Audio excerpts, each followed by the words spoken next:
Okay, तो अपन start कर रहे हैं chapter number 6 chemical reaction and catalyst. तो इस लेक्चर को ध्यान से सुन लेना क्योंकि बोर्ड में इस लेक्चर से बाहर कोई भी क्वेश्चन नहीं आएगा। और जो भी यहाँ पे मैं नोट्स प्रोवाइड कर रहा हूँ वो नोट्स मोर देन सफिशिएंट है आपके बोर्ड्स के लिए। तो चलो लेक्चर को स्टार्ट करते हैं, चैप्टर को स्टार्ट करते हैं। आज का हमारा चैप्टर है केमिकल रिएक्शन एंड कैटलिस्ट। तो हम सभी जानते हैं यार केमिकल रिएक्शन क्या होती है, C+O2CO2, इतना जानते हो आप अभी क्लास 10th में हो, ठीक है। तो मैं तो और बेसिक बात बता रहा हूँ, A+B गिव C, ठीक है। आप C+O2CO2 को भी हटाओ, A+B गिव C, ठीक है। तो जो इधर की साइड होता है एरो के पीछे वो होता है रिएक्टेंट, और जो एरो के आगे होता है वो होता है प्रोडक्ट। ये बात सबको पता है, ठीक है। एक एग्जाम्पल मैंने दिया केमिकल रिएक्शन का। अब कैटलिस्ट से मेरा मतलब क्या है, जो कि रेट को बढ़ा दे या फिर कम कर दे। जो भी ये रिएक्शन हो रही है ना, इसकी रेट को या तो बढ़ा दे या इसकी रेट को कम कर दे, उसे आप बोलोगे कैटलिस्ट, ठीक है। तो यहाँ पे मैंने लिखा है change the rate of reaction, या फिर बोल लो alter the rate of reaction. मतलब या तो रिएक्शन की रेट को बढ़ा दे या फिर कम कर दे। कैसे? मान लो कोई भी रिएक्शन है, मान लो ये रिएक्शन है, सपोज करो ये रिएक्शन हो रही है 30 मिनट में, ठीक है। अब दो तरह से कैटलिस्ट होते हैं, एक होता है पॉजिटिव, एक होता है नेगेटिव। पॉजिटिव कैटलिस्ट क्या कर देता है, रिएक्शन को फास्ट कर देता है, और जब जल्दी जल्दी काम होगा तो टाइम तो कम लगेगा ही, सही ना भाई। टाइम कम लगेगा इस रिएक्शन में, ठीक है। तो यहाँ पे क्या होगा, पॉजिटिव कैटलिस्ट जो है रेट ऑफ रिएक्शन बढ़ा देगा और टाइम कम लगेगा रिएक्शन होने में, ठीक है। एक होता है नेगेटिव कैटलिस्ट, ये क्या करता है, रिएक्शन को स्लो कर देता है, तो फिर टाइम ज़्यादा लगेगा ना रिएक्शन होने में। मान लें यहाँ पे 30 मिनट लग रहे हैं, नेगेटिव कैटलिस्ट डाल दिया, रिएक्शन और स्लो होगी, तो यहाँ पे 45 मिनट लग रहे हैं।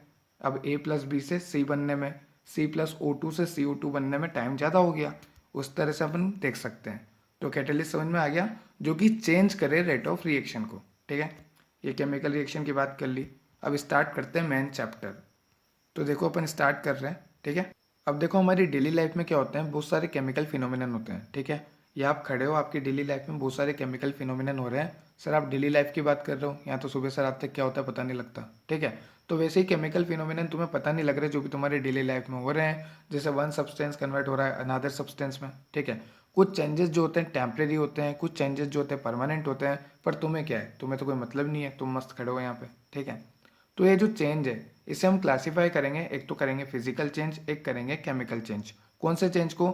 जैसे कुछ चेंज होते हैं टेम्परेरी, कुछ चेंज होते हैं परमानेंट। और आपको तो मतलब ही नहीं है, मैनी केमिकल फिनोमिनन हो रही है अपनी डेली लाइफ में, ठीक है। वन सब्सटेंस जो है अनदर सब्सटेंस में कन्वर्ट हो रहा है, कुछ टेम्परेरी चेंज हो रहे हैं, कुछ परमानेंट चेंज हो रहे हैं। पर आप यहाँ पे मस्त मोला खड़े हो, आपको कोई टेंशन नहीं है, ठीक है। तो इस चेंज के बेसिस में इसको क्लासीफाई करता हूँ। पहला क्लासिफिकेशन है फिजिकल चेंज, दूसरा है केमिकल चेंज। ये बात ध्यान रखना, नाम है केमिकल, काम है केमिकल। मतलब केमिकल रिएक्शन रिक्वायर्ड होती है केमिकल चेंज के लिए, ये मैंने रिक्वायर्ड लिखा है, रिक्वायर्ड केमिकल रिएक्शन। तो केमिकल रिएक्शन रिक्वायर्ड होती है केमिकल चेंज के लिए, ये बात ध्यान रखना। Here permanent change take place, और यहाँ पे क्या होता है, परमानेंट चेंज हो जाता है। और ये परमानेंट चेंज क्या होता है अभी आगे देखेंगे अपन। तो इतना याद रखना कि हमारे जो चारों तरफ है ना बहुत सारे फिनोमिनन हो रहे हैं केमिकल फिनोमिनन, पर हमें मतलब ही नहीं है, हम मस्त मला खड़े हैं। कुछ टेम्परेरी चेंज होते हैं, कुछ परमानेंट चेंज होते हैं, और इस बेसिस पे हम क्लासीफाई करते हैं, एक तो फिजिकल चेंज, केमिकल चेंज। जो केमिकल चेंज होते हैं सी से केमिकल, सी से केमिकल, दोनों में केमिकल आ रहा है। तो यहाँ पे केमिकल रिएक्शन रिक्वायर्ड होती है, क्योंकि बिना केमिकल रिएक्शन के केमिकल चेंज नहीं होगा, ठीक है। तो इस तरह से तुम बोल सकते हो कि chemical change is also known as chemical reaction, because no chemical reaction then no chemical change, ठीक है। यहाँ पे जो है परमानेंट चेंज होता है। अब देखो फिजिकल चेंज क्या होता है, नाम क्या है फिजिकल चेंज, तो किस में चेंज होगा, फिजिकल प्रॉपर्टी में चेंज होगा, ठीक है। और स्टेट ऑफ सब्सटेंस में चेंज होगा। तो ये बात ध्यान रखना, फिजिकल चेंज में फिजिकल प्रॉपर्टी चेंज होती है, स्टेट ऑफ सब्सटेंस चेंज होता है, ठीक है। यहाँ पे केमिकल प्रॉपर्टी बिल्कुल भी चेंज नहीं होती है। तो फिजिकल में फिजिकल ही प्रॉपर्टी चेंज होगी, स्टेट ऑफ सब्सटेंस चेंज होगा, केमिकल प्रॉपर्टी कभी भी चेंज नहीं होगी, ठीक है। ये बात तुम्हें क्लियर हुई। मान लो मैंने यहाँ पे बना रखा है सॉलिड, सॉलिड मतलब बर्फ। बर्फ को तुम आग लगाओगे क्या हो जाएगा सर, पानी पानी, ये हो गया पानी। पानी में आग लगा दो सर, भाप ही भाप, ये बन गई भाप, ठीक है, एवापोरेशन हो गया। तो यहाँ पे क्या करा मैंने, हीट, और हीट को मैं लिखता हूँ डेल्टा सिंबल से, ठीक है, तुम भी लिखोगे डेल्टा सिंबल से। तो इसको हटा देते हैं एक सेकेंड। अब देखो यहाँ पे ये सॉलिड है, आग लगा दो सर, पानी बन गया, और आग लगा दो, हीट कर दो, भाप बन गया, एवापोरेशन होगी, ठीक है। अब भाप बन रही है, ठीक है, मान लो तुम गैस पे पानी गर्म कर रहे हो, भाप बन रही है, तुमने ऊपर प्लेट रख दी, तो जो वेपर जो होंगे, भाप के वेपर, वेपर बोलते हैं ना इंग्लिश में, वो वेपर जो होंगे कंडेंस हो जाएंगे और कंडेंसेशन की प्रोसेस से वापस क्या बना लेंगे, लिक्विड। तुम हटाना प्लेट, लिक्विड है लिक्विड रहेगा उस प्लेट पे, ठीक है। तो वो भाप क्या होगी, कंडेंस होगी, वो लिक्विड बन गया, और उस लिक्विड को अगर तुम फ्रीजर में रख दोगे, कूल कर दोगे, तो बन जाएगा सॉलिड। तो भैया यहाँ पे कोई परमानेंट चेंज है क्या? सॉलिड से लिक्विड बन रहा है, लिक्विड से गैस बन रही है, गैस से वापस लिक्विड, लिक्विड से वापस सॉलिड। सर मजाक हो रहा है यहाँ, तो कोई परमानेंट चेंज नहीं है, टेम्प्रेरी चेंज है, ये बात ध्यान रखना। तो physical change is always temporary change, ठीक है। और फिजिकल चेंज में क्या होगा, फिजिकल प्रॉपर्टी में चेंज आएगा, स्टेट ऑफ सब्सटेंस में चेंज आएगा। स्टेट में कैसे, मतलब सॉलिड से लिक्विड, लिक्विड से गैस। ये बात तुम्हें क्लियर हुई, ठीक है। तो after removal of cause of change initial substances gain. हम क्या कह रहे हैं यहाँ पे, जैसे सॉलिड से लिक्विड बना, क्यों बना, क्योंकि अपन आग लगा रहे हैं। अगर अपन आग हटा दें तो लिक्विड से वापस सॉलिड बन जाएगा, बिल्कुल बन जाएगा। तो ये बात ध्यान रखना कि अगर अपन जिस चेंज की वजह से सॉलिड लिक्विड में कन्वर्ट हो रहा है, अगर उस चेंज को अपन हटा दें, अगर उस चेंज को अपन हटा दें, तो अपना जो इनिशियल प्रोडक्ट है, जो इनिशियल प्रोडक्ट क्या है, शुरू में जो प्रोडक्ट था सॉलिड, वो वापस बन जाएगा। सर ये सॉलिड लिक्विड वाले तो बच्चे वाले एग्जाम्पल है, कोई बढ़िया एग्जाम्पल बताओ एकदम, हम 10th में आ गए अब। तो देखो भैया बढ़िया एग्जाम्पल है यहाँ पे, formation of magnet of iron. तो आपको भले ही कुछ आता नहीं है formation of magnet of iron में, पर आप नीचे जरूर लिख के आना, क्योंकि बोर्ड वाले को अपन को बनाना है पागल, ठीक है। बोर्ड वाला अपने को नहीं, अपन को बोर्ड वाले को बनाना है पागल। अपन एग्जाम्पल लिख के आएंगे, उसको लगेगा अपने को आता है, ठीक है। तो यहाँ पे फिजिकल चेंज कर लोगे तुम। अब देखो फिजिकल चेंज की कैरेक्टरिस्टिक प्रॉपर्टी, खासियत देखो। यहाँ पे क्या होता है, फिजिकल प्रॉपर्टी में चेंज आता है, ठीक है। नाम क्या है, फिजिकल चेंज, तो काम भी क्या आएगा, फिजिकल प्रॉपर्टी में चेंज आएगा। फिजिकल प्रॉपर्टी में चेंज मतलब कलर में चेंज, स्मेल में चेंज, स्टेट में चेंज, ठीक है। कलर में चेंज, स्मेल में चेंज और स्टेट में चेंज, ठीक है। इनिशियल सब्सटेंस जो है वापस बन जाता है जब अपन कोज ऑफ चेंज जो है हटा देते हैं। आग हटा देंगे तो लिक्विड जो है वापस सॉलिड में बन जाएगा। सॉलिड लिक्विड में क्यों बन रहा है, क्योंकि अपन आग लगा रहे हैं, ठीक है। आजकल अपना काम ही है आग लगाने का। अनस्टेबल चेंज होता नहीं होता, अगर स्टेबल चेंज हो जाता तो वापस लिक्विड जो है सॉलिड में नहीं बनता। यहाँ पे चेंज होता है अनस्टेबल, ठीक है। और यहाँ पे कोई नया सब्सटेंस नहीं बन रहा है। मान लो सॉलिड है, सॉलिड से लिक्विड बन गया, तो क्या बिल्कुल ही अलग है क्या, लिक्विड से वापस कभी सॉलिड नहीं बन सकता क्या, बिल्कुल बन सकता है। तो यहाँ पे जो न्यू सब्सटेंस फॉर्म नहीं होता, अनस्टेबल चेंज होता है, क्योंकि वापस बन रहा है, ठीक है। एक तरफा नहीं है, दो तरफा हो रहा है। हाँ ये तो तुम अच्छे से समझोगे। Initial substance reform after removal of cause of change, ये बात तुम्हें क्लियर हुई। अब देखो केमिकल चेंज, जस्ट उल्टा कर देना, ये जो भी कैरेक्टरिस्टिक्स है इसके जस्ट उल्टे करने हैं केमिकल चेंज में। देखो देखे ध्यान से, यहाँ पे कहीं में चेंज होगा, केमिकल प्रॉपर्टीज में, क्योंकि नाम क्या है केमिकल चेंज, तो कहाँ पे चेंज होगा, केमिकल प्रॉपर्टीज में चेंज होगा। और कंपोजिशन ऑफ सब्सटेंस में यहाँ पे चेंज होगा, क्योंकि यहाँ पे क्या होगा, न्यू सब्सटेंस फॉर्म होगा, ठीक है। ये बात तुम्हें क्लियर हुई। यहाँ पे क्या हो रहा था, नो न्यू सब्सटेंसेस फॉर्म, ठीक है। यहाँ पे क्या होगा, न्यू सब्सटेंसेस फॉर्म। कंपेयर करते चलो, याद हो जाएगा, ठीक है। हियर नॉट नेसेसरी, क्या नेसेसरी नहीं है, यही कि जो प्रोडक्ट बन रहा है जरूरी नहीं है कि वो फिर से इनिशियल स्टेज में आ जाए, ठीक है। मतलब सॉलिड से लिक्विड वो तो उधर हो गया फिजिकल चेंज में, पर यहाँ पे क्या है केमिकल चेंज में, कि जो प्रोडक्ट बन गया तो बन गया, ये वापस इनिशियल स्टेज में नहीं आ सकता, चाहे आप उसका कारण भी हटा दो कि किस कारण से वो प्रोडक्ट बना था। मान लो मैं आग लगा रहा हूँ, यहाँ पे देखो रिएक्शन देखो, यहाँ पे एग्जाम्पल है बस एक नॉर्मल, ए प्लस बी मिलके बना रहे हैं सी, ठीक है।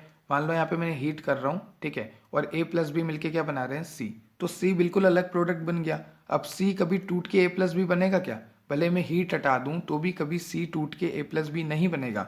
मतलब जो प्रोडक्ट बन गया वो बन गया, चाहे आप जो चेंज है वो हटा दो, किस वजह से चेंज हो रहा था, अपन आग लगा रहे थे, अगर आप हीट को भी रिमूव कर दोगे तो भी प्रोडक्ट जो है वापस इनिशियल स्टेज में नहीं बनेगा, ठीक है। तो उल्टा करके लिखना है आपको और कुछ भी नहीं। जैसे मान लो मैं एग्जाम्पल दूँ अगर इसका, तो आप कोयला जला रहे हो, कोयला जलाने से क्या होगा, कार्बन रिलीज होएगी, और कार्बन जो है अपने एटमॉस्फेयर में ऑक्सीजन प्रेजेंट है, हाँ सर तभी तो हम जिंदा है, ठीक है। तो कार्बन ऑक्सीजन के साथ रिएक्ट करेगी और बना लेगी CO2। अब अगर CO2 गैस को मैं बोलूँ कि वापस भाई कोल बन जा, कोयला बन जा, तो बन जाएगी क्या वो, तो CO2 गैस तो कभी कोयला बनेगी नहीं, ठीक है। तो ये कोयले में हम आग लगा रहे हैं तो क्या रिलीज हो रही है, कार्बन, कार्बन जो रिएक्ट कर रही है ऑक्सीजन के साथ जो कि एनवायरनमेंट में प्रेजेंट है और बना रही है CO2, ठीक है। और ये CO2 रिलीज हो रही है। अब ये CO2 कभी कोयला बनेगी क्या, देखा है कि कभी CO2 जम के कोयला बन गया। मतलब ये जो प्रोडक्ट होते हैं ना, ये स्टेबल प्रोडक्ट होते हैं, ठीक है। ये रिवर्सिबल नहीं होते, एक बार बन गए जो बन गए, ठीक है। Other example, curd from milk, अब तुम्हें दही खाने की इच्छा है, तुमने दूध से दही बना लिया, अब कल सुबह वापस दही को छान के दूध थोड़ी ना बना सकते हो। स्पॉइल है जो फूड, जो खाना खराब हो गया, फफूंद हटा के तो खाने वाले हैं नहीं अपन। रस्टिंग ऑफ आयरन, जंग लग गई तो लग गई, अब धूप में रखने से तो सही जंग सही नहीं होगी लोहे में, ठीक है। तो ये कुछ एग्जाम्पल है जो हो गए, मतलब जो चेंज हो गया वो हो गया, वो वाला चेंज होता है केमिकल चेंज, ठीक है। अब इसकी कैरेक्टरिस्टिक्स देखो, सब उल्टे हैं फिजिकल से, ध्यान से देखना। Product completely different from initial substance, A plus B C दे रहा है, मतलब कंप्लीटली डिफरेंट है यार, कहाँ ए कहाँ बी और अलग ही प्रोडक्ट बन गया है तो सी। समझ में आ रही है? जैसे अगर मैं एग्जांपल दूं तो burning of candle, digestion of food in living being, एक बार डाइजेशन हो गया तो हो गया, ऐसा तो है नहीं कि एक बार खाना खा लिया तो महीने भर खाना नहीं खाओगे तुम, आजकल तो लॉकडाउन में 5-5 10 10 बार खा रहे हो, ठीक है। तो ये कैरेक्टरिस्टिक्स है। अब देखो यहाँ पे लिखा है generally initial substance can not be formed again, यहाँ पे लिखा है जनरली, ठीक है, मतलब हो भी सकता है पर मोस्टली केसेस में नहीं होता, ठीक है।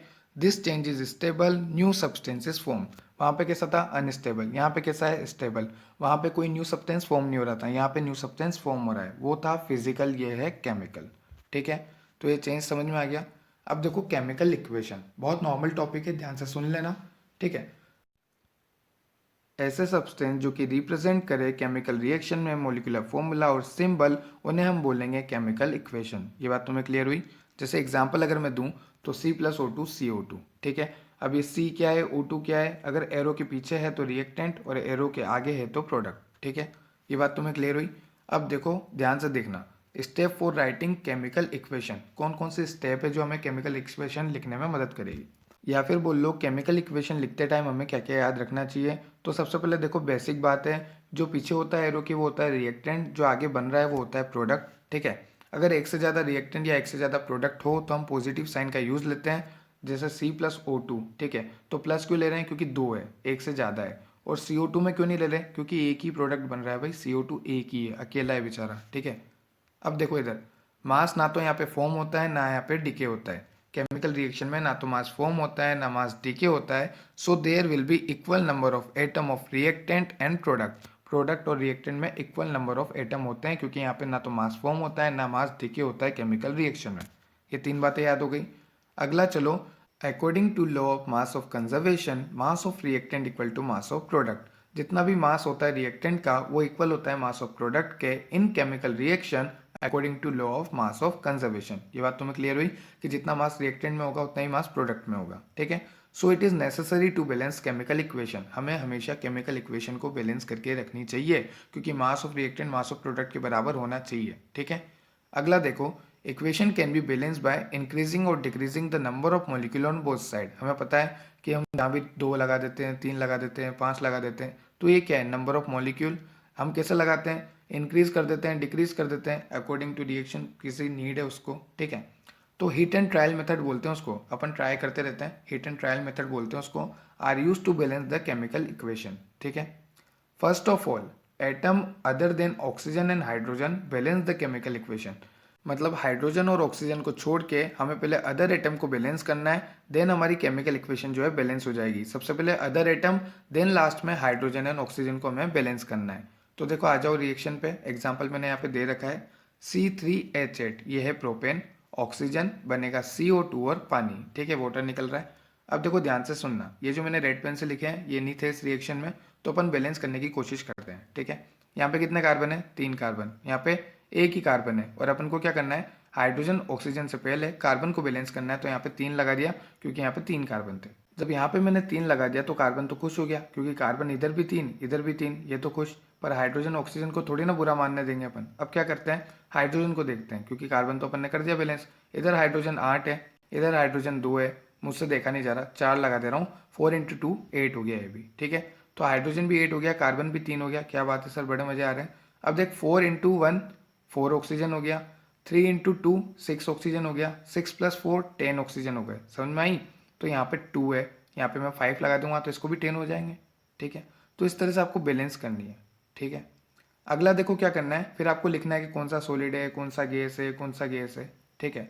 फिर कुछ एक्वस सॉल्यूशन भी होते हैं, उसके लिए आपको लिखना है AQ, मतलब एक्वस, जैसे यहाँ पे मैंने लिखा हुआ है CaOH का होल ट्वाइस, ठीक है। अब अगला क्या है, उसके बाद जो एरो है उसके आपको ऊपर लिखना है नेसेसरी टेम्परेचर, जो भी ज़रूरी टेम्परेचर है, प्रेशर है, वो एरो के ऊपर लिखा जाता है, ठीक है। केमिकल इक्वेशन बता रहा हूँ आपको कैसे लिखी जाती है।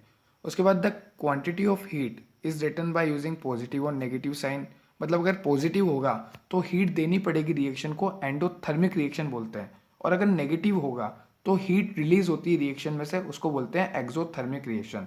तो देखो हीट को मैंने बोला था डेल्टा से लिखते हैं, और अगर रिलीज होगी तो ऊपर का एरो, और अगर चाहिएगी तो नीचे का एरो, ठीक है। तो यहाँ पे एंडोथर्मिक में अगर हीट चाहिए तो पॉजिटिव साइन आएगा, और एक्सोथर्मिक में क्या हो रहा है, हीट रिलीज हो रही है केमिकल रिएक्शन से, तो नेगेटिव साइन आ रहा है, ठीक है। इसके एग्जाम्पल देख लेते हैं एक एक अपन। तो देखो यहाँ पे दो रिएक्शन दे रखी है, N2+3H2 गिव्स 2NH3, मतलब नाइट्रोजन और हाइड्रोजन मिलके बना रहे हैं अमोनिया, इधर नाइट्रोजन और ऑक्सीजन मिलके बना रहे हैं नाइट्रोजन का ऑक्साइड, ठीक है। तो अब इन दोनों रिएक्शन में कौन सी एंडोथर्मिक है, कौन सी एक्सोथर्मिक है, अभी आपको याद रखना है कि N2+3H2 जो अमोनिया बना रहे हैं मिलके, ये जो है पॉजिटिव साइन आ रहा है, मतलब एंडोथर्मिक है, ठीक है। और जिसमें नेगेटिव साइन आ रहा है मतलब एक्सोथर्मिक है, मैंने पहले बता दिया अभी, ठीक है। तो N2+2O2 जो नाइट्रोजन का ऑक्साइड बन रहा है वो हो गया एक्सोथर्मिक, जिसमें हीट रिलीज होगी और सिस्टम को हीट देनी पड़ेगी, रिएक्शन को हीट देनी पड़ेगी, वो हो जाएगा एंडोथर्मिक, ठीक है। यहाँ पे दे रखा है 10.5 किलो कैलोरी पर मोल, इधर दे रखा है -21.6 किलो कैलोरी पर मोल। तो ये एग्जाम्पल हो गया एक्सोथर्मिक का, ये एग्जाम्पल हो गया एंडोथर्मिक का, ठीक है।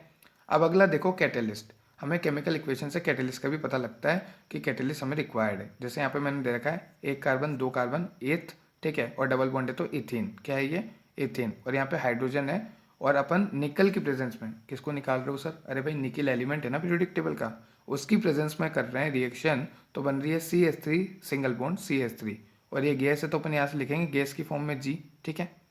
तो ये हो गया निकल की प्रेजेंस में, मतलब कैटेलिस्ट के प्रेजेंस में। और कैटेलिस्ट मैंने बोला जो कि चेंज कर दे रेट ऑफ रिएक्शन को, या तो बढ़ा दे या फिर कम कर दे। जनरली क्या करता है, बढ़ाता है, मैंने बताया दो तरीके से, ठीक है।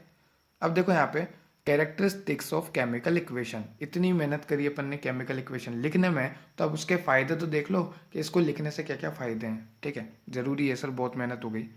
Give information about number of molecule, mass etcetera of reactant and product are obtained for chemical reaction. जो भी हमें रिएक्टेंट मिल रहा है, प्रोडक्ट मिल रहा है केमिकल रिएक्शन में, उसका नंबर ऑफ मॉलिक्यूल, मास, ये सब हमें बताएगा कौन, केमिकल इक्वेशन। अगला देखो, knowledge of physical state of substances obtain, मतलब अपन को फिजिकल स्टेट क्या है पता लग जाएगा। जैसे सॉलिड है, लिक्विड है, गैस है, एक्वस है, तो वो किससे पता लगेगा, केमिकल इक्वेशन की हेल्प से पता लगेगा, ठीक है। नेसेसरी कंडीशन हमें पता लग जाएगी, जैसे टेम्परेचर कितना चाहिए, प्रेशर कितना चाहिए, कैटेलिस्ट कौन सा चाहिए, जो एरो के ऊपर लिखे रहते हैं ना, तो हमें किससे पता लगेगा, हमें केमिकल इक्वेशन से पता लगेगा, ठीक है। नेचर ऑफ रिएक्शन पता लग जाएगी, एंडोथर्मिक है, एक्सोथर्मिक है, एंडोथर्मिक होगा तो पॉजिटिव साइन, एक्सोथर्मिक होगा तो नेगेटिव साइन, ठीक है। एंडोथर्मिक पॉजिटिव मतलब हीट जो है चाहिए रिएक्शन को, और एक्सोथर्मिक मतलब हीट जो है रिलीज हो रही है रिएक्शन से, ठीक है। अब अगला देखो, equation give knowledge about reversibility of reaction, मतलब कौन सी रिएक्शन रिवर्सिबल है, कौन सी रिएक्शन इरिवर्सिबल है, तो ये सब हमें कौन बताएगा, केमिकल इक्वेशन बताएगी। तो बहुत सारे फायदे हो गए केमिकल इक्वेशन के। अब देखते हैं कुछ लिमिटेशन, कुछ कमियां केमिकल इक्वेशन की, ठीक है। देखो सबसे पहले दे रखी है यहाँ पे, does not give information for completion of reaction, कब रिएक्शन कंप्लीट होगी हमें कोई आइडिया नहीं है, ठीक है। ये इसकी लिमिटेशन है केमिकल इक्वेशन की। Does not explain about concentration of reactant and product, कितना रिएक्टेंट लेना है, कितने कंसंट्रेशन में प्रोडक्ट बनेगा, इसका कोई आइडिया हमें केमिकल इक्वेशन से नहीं मिलेगा। तो केमिकल इक्वेशन की ये दो लिमिटेशन है कि ये कब कंप्लीट होगी रिएक्शन नहीं बता सकता, केमिकल इक्वेशन को देख के कोई भी नहीं बता सकता कि ये रिएक्शन कब कंप्लीट होगी, और दूसरा कि कंसंट्रेशन कितनी ज़रूरत है रिएक्टेंट और प्रोडक्ट की हम नहीं जानते, ठीक है। तो ये दो लिमिटेशन है, बाकी ये फ़ायदे ही फ़ायदे हैं कैरेक्टरिस्टिक्स ऑफ केमिकल इक्वेशन। उससे पहले हमने देखी है कैसे लिखनी है केमिकल इक्वेशन, ठीक है। Thank you so much, thanks for watching, keep support, thank you. मिलते हैं नेक्स्ट टॉपिक के साथ नेक्स्ट वीडियो में। जिसे इस PDF की नीड हो, मैंने इंस्टाग्राम की लिंक जो है डिस्क्रिप्शन में दे रखी है, जाके मेरे को मैसेज कर दे, मैं उसको ये PDF शेयर कर दूंगा। Thank you.